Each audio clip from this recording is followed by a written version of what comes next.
Yeah ఇది చూడండి, అందరి వేళ్ళు ఆదిత్య వైపే, అందరి వేళ్ళు ఆదిత్య వైపే.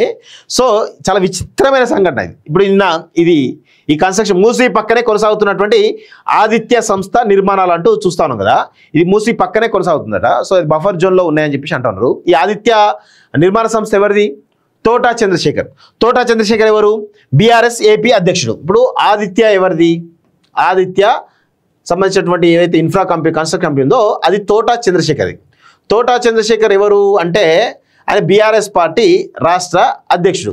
ఓకే, బీఆర్ఎస్ పార్టీ రాష్ట్ర బీఆర్ఎస్ పార్టీ ఏపీ రాష్ట్ర అధ్యక్షుడు, అందరూ తెలిసిన విషయమే కదా.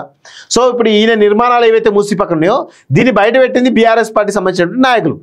ఓకే, సో ఇక్కడ విషయం ఏంటి అంటే తోటా చంద్రశేఖర్ ఏమో అప్పుడు బీఆర్ఎస్ పార్టీలో జాయిన్ కావడానికి మియాపూర్లో ఉన్నటువంటి వందల వేల ఎకరాల భూములు ఏవైతే ఉన్నాయో వాటిల్లో బీఆర్ఎస్ పార్టీ సంబంధించినటువంటి పెద్దలు కొంత అవి జరిగినట్టు లావాదేవీలు జరిగినట్టుగా మనం గమనించి అప్పుడు చాలా రకాల న్యూస్లు కూడా మనం చూసినాం.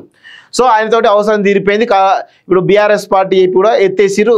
ఆ తర్వాత ఈయన అఫీషియల్ ఇంతవరకు నాకు తెలిసి అయితే రిజైన్ చేయలేదు, కాకపోతే ఇంకా ప్రస్తుతం కొనసాగుతుంటే కనబడతా ఉంది కదా. సో దాన్ని బయటపెట్టింది ఎవరు? బీఆర్ఎస్ పార్టీ వాళ్ళు. చాలా విచిత్రమైనటువంటి విషయం ఇది. సో మరి రేవంత్ రెడ్డి ఏం చేస్తాడో ఏందో చూడాల్సిన అవసరం అయితే ఉంది. మూసీ బఫర్ జోన్లో నిర్మాణాలంటూ ఆరోపణలు, ఎప్పుడు కూల్చేస్తారంటూ సోషల్ మీడియాలో ప్రశ్నలు, చర్యల కోసం హైడ్రాపై ఒత్తిడి, 2 ఏళ్లుగా అక్రమాలపై నో యాక్షన్, మూసీ బఫర్ జోన్లో హై రైజ్డ్ బిల్డింగ్ అంటూ చూస్తున్నాం.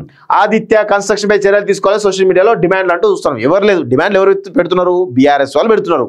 బీఆర్ఎస్ ఏపీ అధ్యక్షుడి అక్రమ నిర్మాణాలపై బీఆర్ఎస్ వాళ్ళే సోషల్ మీడియాలో ట్రోల్ చేస్తున్నారు. సో ఎంత విచిత్రమైన విషయం. అధిక వర్షాలకు రాష్ట్రం అతలాకుతలమైంది. నాకు తెలిసి ఇది ఇప్పుడు ఈ నిర్మాణాలు ఇప్పుడు స్టార్ట్ అయినాయి కావు, ఇవి నాకు తెలిసి 3-4 సంవత్సరాల క్రితమే స్టార్ట్ అయి ఉంటాయి. అది బీఆర్ఎస్ పార్టీ హయాంలో, అంటే బీఆర్ఎస్ పార్టీ హయాంలోనే పర్మిషన్స్ వచ్చి ఉంటాయి. ఆ పర్మిషన్లన్నీ బయట పెడితే అసలు విషయం తెలుస్తుంది, ఎవరిచ్చిన నిర్మాణాలకు అనుమతులు ఇచ్చిందో తెలుస్తుంది. అధిక వర్షాలకు రాష్ట్రం అతలాకుతలమైంది. ముఖ్యంగా హైదరాబాద్ నగర వాసులను తీవ్ర ఇక్కట్లకు గురిచేసింది. ఉస్మాన్ హిమాయత్ సాగర్ గేట్లు ఎత్తి నీళ్లను దిగువ కొదలడంతో మూసీ నది ఉగ్రరూపం దాల్చింది. దీంతో చాదర్ఘాట్ ఇదంతా చాదర్ఘాటు, అంబర్పేట, పురాణాపోల్ బ్రిడ్జితో పాటు ఎంజీబీఎస్ను మూసేయాల్సి వచ్చింది. మూసీలో నీటి ప్రవాహంతో ఎఫ్టీఎల్ బఫర్ జోన్ లెక్క పక్కాగా తేలిందని, ఇంతకంటే శాస్త్రీయంగా కొలతలు ఎవరూ చేయలేరని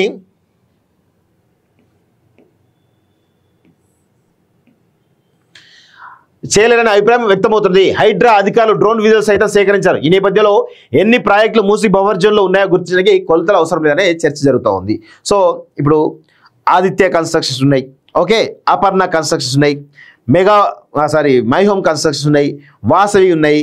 అదేవిధంగా ఇటు ఇవన్నీ కూడా ఈ కన్స్ట్రక్షన్లో చాలా కొన్ని వీళ్ళ నిర్మాణాలు అన్నీ కూడా బఫర్ జోన్లో ఎఫ్టీఎల్లో ఉన్నాయి, వీళ్ళ వెంచర్లు అన్నీ కూడా.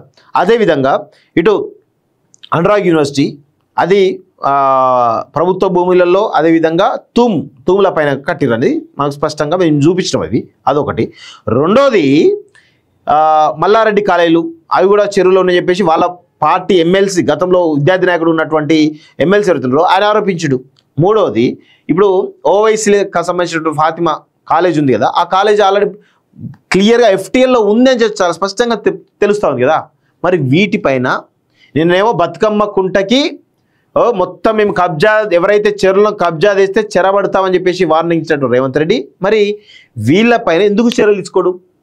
100% చర్యలు తీసుకోవాలి కదా, తీసుకోవట్లేదు. ఇది పరిస్థితి అయితే చాలా స్పష్టంగా కనబడతా ఉంది.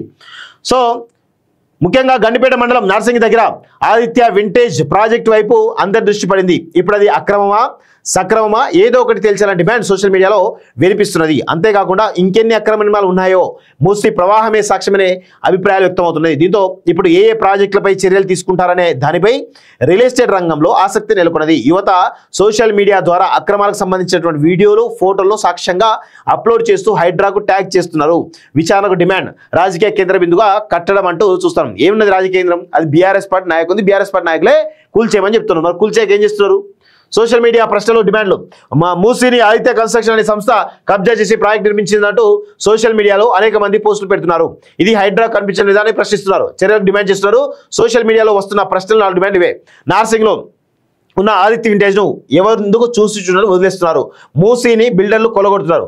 ఆదిత్య వింటేజ్ ప్రాజెక్ట్ నదిని నెట్టేసి నీరు ప్రవహించడానికి ఇరుకుగా చేసిందనే వాస్తవాన్ని వీడియో రుజువు చేస్తున్నది. నిర్మించిన ప్రాంతంలో కూడా నీటిని చూడవచ్చు. ముందుగా ఆదిత్య వింటేజ్ దగ్గరికి హైడ్రా కమిషనర్ వెళ్ళాలి.